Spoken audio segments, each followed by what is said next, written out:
আমার এলাকার ভিতরে অনেক সন্ত্রাসী আছে, অনেক কিশোর গ্যাং আছে, অনেক মাদক ব্যবসায়ী আছে। তাকে আহমেদ রবিকে আমরা সংসদ সদস্য হিসেবে দেখতে চাই ঢাকা 4-এ। তো আমি মনে করি আমরা প্রতিটা ব্যক্তি তানভীর আহমেদ রবিন হতে হবে, তাহলে ইনশাআল্লাহ আমরা আমাদের কাঙ্ক্ষিত লক্ষ্যস্থান আমরা পৌঁছতে পারবো ইনশাআল্লাহ। অনেক ভয়াবহ অবস্থা আমাদের মা বোনদের, আমাদের মুরব্বীদের, আমাদের মুসল্লিদের, আমাদের তরুণদের, আমাদের যুবকদের। প্রিয় এলাকাবাসী, আজকে বাংলাদেশ জাতীয়তাবাদী দল শুরু থেকে বলে এসেছে যে যত দ্রুত একটি নির্বাচন হবে, এই নির্বাচনের মাধ্যমে মানুষ যাকে খুশি তাকে ভোট দিয়ে বাংলাদেশকে পরিচালনা করার দায়িত্ব দিবে, তত তাড়াতাড়ি বাংলাদেশে স্থিতিশীলতা ফেরত আসবে। বাসা থেকে বের হয়েছি, মসজিদ পর্যন্ত আসতেই হাঁটু পর্যন্ত পানি বেরিয়ে আসতে হয়। কাকে বলবো? গ্যাস নাই, প্রতি মাস বিল দিচ্ছি, গ্যাস আমরা পাচ্ছি না বিগত 2-2.5 বছর ধরে। কাকে বলবে কথা? অফিসে টাকা দিয়েছি, ওপেন টাকা দিয়েছি, মাননীয় বিগ বস থেকে শুরু করে লো বস পর্যন্ত তাদেরকে এখানে এনেছি, কোনো কাজ হয়নি। চাঁদা নিয়েছি বাড়ির কাছ থেকে, মানুষের কাছ থেকে, উল্টো আরম তাদের কাছ থেকে গাড়ি শুনছি, আমরা আপনাদেরকে টাকা দিলাম, গ্যাস পাইলাম না। গ্যাস কই? আগামী দিনে আমাদের রবিন সাহেব আমাদের এলাকার প্রতিনিধিত্ব করবেন, আমাদের মুখে হাসি ফুটাবেন, সমস্ত আমাদের অভাব অনটন দূর করার জন্য আপ্রাণ চেষ্টা করবেন। আমরা সবাই তাকে বিপুল ভোটে ভোট দিয়ে জয়যুক্ত করব। একটু বৃষ্টি হলে পানি, আজুহমান পানি দিয়ে আমরা চলতে হয়। এখানে আমার এলাকার মুরব্বীরা আছেন, সকলেই জানেন। একটি রাস্তায় বাতি নাই, অন্ধকার, বের হতে পারছে না আপনার লোকজন, মেয়ে ছেলেরা বের হতে পারছে না। কোনো বাতির ব্যবস্থা সেখানে 15 দিন 20 দিন পরে ফোন করার পরও সেখানে বাতি যায় না। খালপাট, গ্যাস পাইপ, রোড সরকারি ভাবে আমাদের রাস্তা আমরা করতে পারতেছি না। একজন বলে এই ওয়ার্ড, আরেকজন বলে ওই ওয়ার্ড, আবার জোন ভাগ, এই হিসাবে আমরা দীর্ঘ 40 বছর যাবৎ অবহেলিত অবস্থায় আছি। আমার এলাকার ভিতরে অনেক সন্ত্রাসী আছে, অনেক কিশোর গ্যাং আছে, অনেক মাদক ব্যবসায়ী আছে। এই মাদকের জন্য আমরা গল্লি গল্লি হাঁটতে পারি না, আর কিশোর গ্যাংয়ের জন্য আমরা সম্মান পাই না।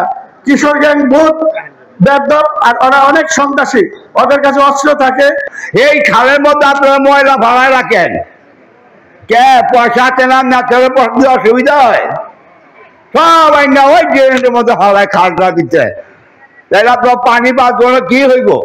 সবাই সম্মিলিত ভাবে তানভীর আহমদকে আমরা ধানের শীষে ভোট দিয়ে জয়যুক্ত করব।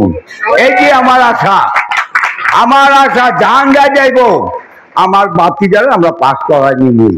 আমাদের সমস্যাটা যদি আপনার অন্তরে রাখেন, এলাকার বাসী যদি আমাকে ইচ্ছা রাখেন, আমি ভবিষ্যৎ যদি এলাকাবাসী আমাকে পাস করা আল্লাহ হুকুমে এই কাজগুলো আপনার অন্তরে থাকলে কেউ আপনাদের ঠেকাইতে পারবে না আল্লাহ ছাড়া, কেউ ঠেকাতে পারবে না আল্লাহ ছাড়া। মিষ্টি দোকানে এখন গেল আপনারা দেখতে পারবেন যে মিষ্টি দোকানে পুকুর পাড়ে কি অবস্থা। আরো পানি, এই আরো পানি তো আছে, গ্যাস পানি দুর্গন্ধ, এই অবস্থা আমরা দিনাতিপাত করতেছি।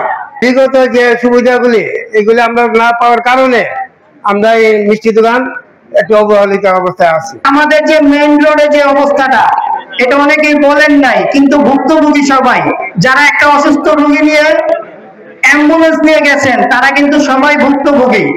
এই যে আমাদের বুড়ি মসজিদের পরে যে উপরের মেইন রোড যেটাকে বলে, মারাত্মক একটা অবস্থায়, একটা রোগী নিয়ে সেখানে যাওয়া যায় না। আমার বন্ধু তার বাবাকে নিয়ে যাচ্ছিল মেডিকেল, সেই মেডিকেলে আমি কিছুক্ষণ পরে ফেসবুকে পেলাম তার বাবা মারা গেছে, কারণ সেখান দিয়ে বের হতেই পারে না মেডিকেল নেওয়ার জন্য।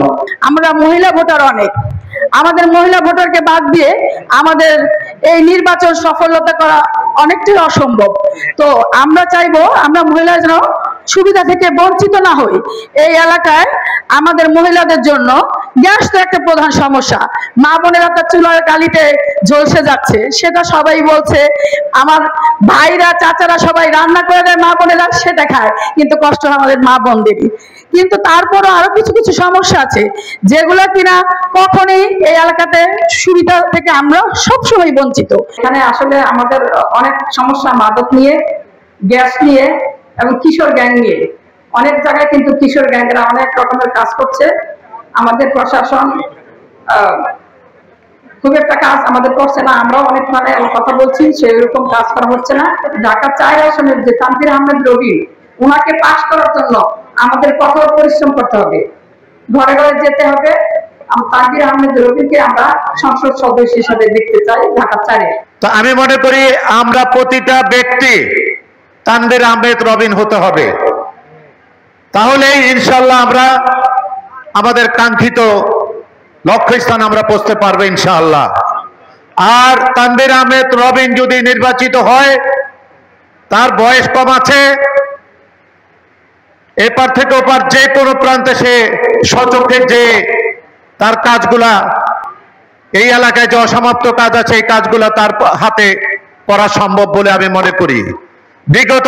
বিগত দিনে সালাউদ্দিন সাহেব ছাড়া যারাই এমপি হয়ে আসছে তারা কিন্তু এই এলাকার বাসিন্দার না, তারা এই এলাকায় আসছে কোন রকম হয়তো কিছু বাড়িঘর করছে, দান্দা ফিকির করে তারা আবার চলে গেছে। কিন্তু তানভীর আহমেদ রবিন কিন্তু এই মাটির সন্তান, এই এলাকার সন্তান, কাজেই এই মাটির জন্য, এই এলাকাবাসীর জন্য, এই সমাজের অসমাপ্ত কাজের জন্য তানভীর আহমেদ রবিনের যে দূরদর্শিতা, যে কাম থাকবে, যে মায়া থাকবে, অন্য যারা আছে তাদের কিন্তু সেই মায়া থাকবে না। তাই আমি বিনীত অনুরোধ করব, দল মত নির্বিশেষে সকলে তানভীর আহমেদ রবিনকে আগামী নির্বাচনে আপনারা আপনাদের মূল্যবান ভোট দিবেন। প্রতিটি হোল্ডিং আপনারা যে সাহায্য সহযোগিতা করে আমাদের কর্মীদেরকে উৎসাহিত করে আপনারা ঘরে ঘরে যে ধানের শীষে ভোট দেওয়ার জন্য সকল ভোটারদেরকে আপনারা উৎসাহিত করবেন। এটা ইনশাআল্লাহ আপনারা কথা দিবেন, সবাই আমাকে কথা দেন, সবাই আপনারা নামবেন ইনশাআল্লাহ। তানভীর আহমেদ, তার ভিতরে কোনো ছল চাতুরি আমি দেখিনি। আমি আমার ছোট ভাই হিসাবে বলছি না, আমি তোরে ছোট থেকে আমি তাকে চিনি, তার ভিতরে কোনো লুকোচুরি ছল চাতুরি নাই, কোনো মিথ্যাশ্বাস দিতে সে জানে না, করে না, যেটুকু পারবে সেটুকু ইনশাল্লাহ বলবে।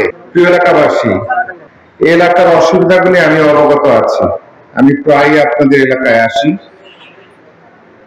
আমাদের এই অঞ্চলের সবচেয়ে বড় সমস্যা, বিশেষ করে 53 নম্বর ওয়ার্ড, যেটা হচ্ছে জলবদ্ধতা। এখানে অল্প বৃষ্টি হলেই আমাদের বাড়ির ভিতরে পানি ঢুকছে, রাস্তাঘাটে হাঁটা যায় না। সেটার ফলশ্রুতিতে পরবর্তীতে দেখা যাচ্ছে চিকুনগুনিয়া রোগ হচ্ছে, বিশেষ করে ডেঙ্গু রোগ হচ্ছে। এছাড়াও দেখা যায় যে পানির যে অন্যান্য যে রোগগুলি আছে সেগুলি আক্রান্ত হচ্ছে আমাদের এলাকার মানুষ, এবং তার কারণে আমাদের অনেক স্বজন হারিয়েছে আমরা এলাকা থেকে। আরেকটি বিষয় হচ্ছে যে আপনাদের অটো রিক্সাগুলি, যে আমাদের এই এলাকার কোনো মানুষ অসুস্থ হবে তাদেরকে যে একটা গাড়ি দিয়ে বা রিক্সা দিয়ে বা সিএনজি দিয়ে, যেটা দিয়ে বলেন, মেইন রোডে উঠতে উঠতে আমাদের অনেক স্বজনরা মারা গিয়েছে, এবং এটার প্রতিকার এখনো পর্যন্ত কোনো কিছু করা সম্ভব হয়নি। আমরা আপনাদের কাছে এসেছি, আমি আপনাদের কাছে এসেছি আপনাদের সমস্যা শোনার জন্য। আমি আপনাদের সন্তান হিসেবে আমি আমার নিজের, আমাদের এলাকার মানুষের কাছে, আমাদের মুরব্বীদের কাছে, আমাদের বিশেষ করে আমাদের মা বোনদের কাছে দায়বদ্ধতা থেকে আমি এলাকায় ঘুরে বেড়াচ্ছি মানুষের সুবিধা অসুবিধাগুলি জানার জন্য। আমাদের এই এলাকায় দেখা গিয়েছে যে আমাদের যে বৃষ্টি হলে রাস্তায় পানি জমে যাচ্ছে, এবং দেখা যায় কিছু কিছু রাস্তায় পানি নামতে মিনিমাম 2 থেকে 3 দিন লাগে। অনেক ভয়াবহ অবস্থা আমাদের মা বোনদের, আমাদের মুরব্বীদের, আমাদের মুসল্লিদের, আমাদের তরুণদের, আমাদের যুবকদের। এই সমস্যার সমাধান সত্যিকার অর্থে আমাদেরকে সবাইকে মিলে গ্রহণ করতে হবে। তারাই বিভিন্ন দপ্তরে আছেন সরকারি, তারা কারো কাছে দায়বদ্ধ না, তারা মানুষের ভোটে নির্বাচিত কেউ না। তাই আজকে বাংলাদেশের মানুষ অধীর অপেক্ষায় আছে যে তাদের ভোটে একটি নির্বাচিত সরকার ব্যবস্থা গ্রহণ করবে, মানুষের কাছে দায়বদ্ধ থাকবে, এবং এলাকার মানুষের জনগণ যাতে তাদের জনপ্রতিনিধি তারা থাকবে, তাদেরকে প্রশ্ন করতে পারে যে কেন আমার এই কাজটি হলো। প্রিয় এলাকাবাসী, আজকে বাংলাদেশ জাতীয়তাবাদী দল শুরু থেকে বলে এসেছে যে যত দ্রুত একটি নির্বাচন হবে এই নির্বাচনের মাধ্যমে মানুষ যাকে খুশি তাকে ভোট দিয়ে বাংলাদেশকে পরিচালনা করার দায়িত্ব দিবে, তত তাড়াতাড়ি বাংলাদেশে স্থিতিশীলতা ফেরত আসবে, দায়বদ্ধতা ফেরত আসবে এবং জনগণের যে ভোগান্তি সেটা নিরসন হবে।